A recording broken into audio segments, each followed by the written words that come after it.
Hello everyone, welcome to our channel. ఈరోజు మన ఛానల్లో కొబ్బరి లడ్డూలని ఎలా చేసుకోవాలో చూపిస్తున్నాను. కొబ్బరి లడ్డూలకి ఫస్ట్ కావలసిన పదార్థాలు ఏంటంటే పచ్చి కొబ్బరి, నెయ్యి, డ్రై ఫ్రూట్స్ బాదాం, కాజు, పిస్తా, ఆర్గానిక్ బెల్లం. నేను ఇక్కడ ఆర్గానిక్ బెల్లం తీసుకున్నాను, మీరైతే ఏ బెల్లం అయినా తీసుకోవచ్చు. ఆర్గానిక్ బెల్లం అయితే కొంచెం నల్లగా కనిపిస్తాయి, కానీ టేస్ట్ మాత్రం బాగుంటాయి, హెల్త్కి కూడా మంచిది. అందుకే ఆర్గానిక్ బెల్లం తీసుకున్నాను నేను. నెయ్యి వేసుకొని ఫస్ట్ డ్రై ఫ్రూట్స్, కొబ్బరిని వేయించుకోవాలి. అయితే నేను ఈ కొబ్బరి లడ్డూలను ఎందుకు చూపిస్తున్నానంటే, ఇది శ్రావణ మాసం కదా. ఈ శ్రావణ మాసం కాబట్టి ఎప్పుడు ఏదో గుడికో కానీ ఇంట్లో కానీ కొబ్బరికాయలు కొడుతూ ఉంటాం కాబట్టి కొబ్బరికాయలన్నీ ఇంట్లో బాగా స్టోర్ అయిపోతాయి. అవి మామూలుగా అయితే చట్నీలో దాంట్లో వాడుకుంటాం, కానీ ఇలా వేస్ట్ అవ్వకుండా ఈ శ్రావణ మాసంలో ఇలా కొబ్బరి లడ్డూలు చేసుకోవడానికి కూడా ఈజీగా ఉంటుంది, టేస్ట్ కూడా చాలా బాగుంటాయి.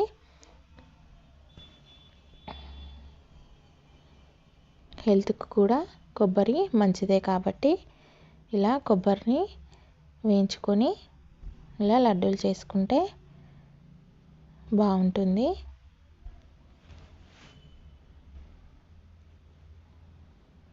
ఇది కొబ్బరిని నెయ్యిలో వేయించేసుకున్నాను.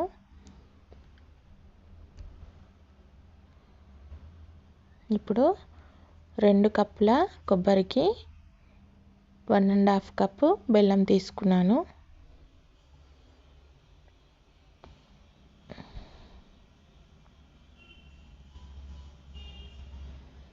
దీన్ని ఇలా వాటర్ వేసి కరిగించుకోవాలి.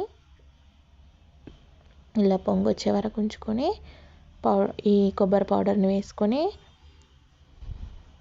డ్రై ఫ్రూట్స్ని వేసుకొని కలుపుకుంటే సరిపోతుంది. ఇది పాకం రావాలని ఏముండదు, కరిగిపోయినాక ఒక పొంగు వస్తే వేసేసుకోవచ్చు.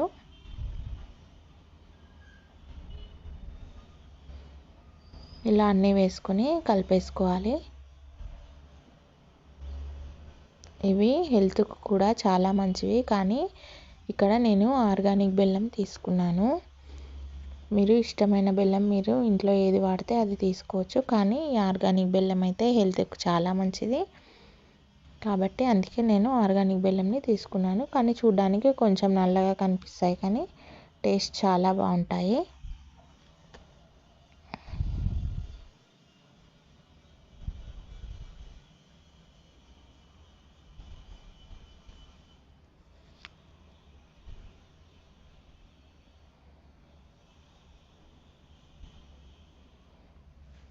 ఇప్పుడు ఇది చల్లారిన తర్వాత ఇలా లడ్డూల్ని చేసుకుంటున్నాను.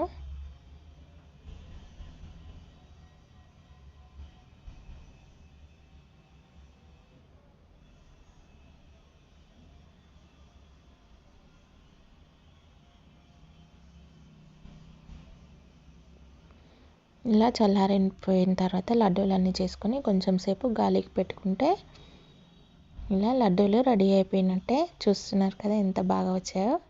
టేస్ట్ కూడా చాలా బాగుంటుంది, మీరు కూడా తప్పకుండా ట్రై చేయండి. నేను ఇప్పుడు తీసి చూపిస్తున్నాను. సాఫ్ట్గా మెత్తగా చాలా బాగా వచ్చాయి. ఈ లడ్డూలు కనుక మీకు నచ్చినట్టయితే like, share, subscribe to Shweta Sairaj YouTube channel. నెయ్యి వేసి వేయించాం కాబట్టి ఫ్లేవర్ కూడా చాలా బాగుంది.